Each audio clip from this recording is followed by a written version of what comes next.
আমি সবসময় বলার চেষ্টা করি, যারা বিবাহিত তারাও শুনে রাখেন, যারা অবিবাহিত তারাও শুনে রাখেন।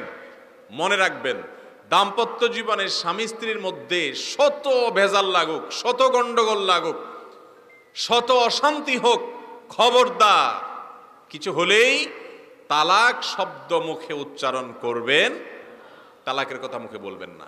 এটা এত ছেলে খেলা না, এটা খুব ডেঞ্জারাস বিষয়। একবার বলে ফেলবেন, ব্যবহার করে ফেলবেন, তালাক হয়ে যাবে। এরপর এসে হুজুরের কাছে কানলেও সম্পর্ক জোড়া লাগানো সম্ভব হবে না যদি ওই রকম তালাকে মোগাল্লাজা হয়ে যায়। এক তালাক দিছেন, বাঁচার উপায় আছে। দ্বিতীয় তালাক দিছেন, কখনো সেকেন্ড টাইম কখনো বলছেন, বাঁচার উপায় আছে। এরপরে যদি তৃতীয়বারও বলে ফেলেন তো শেষ।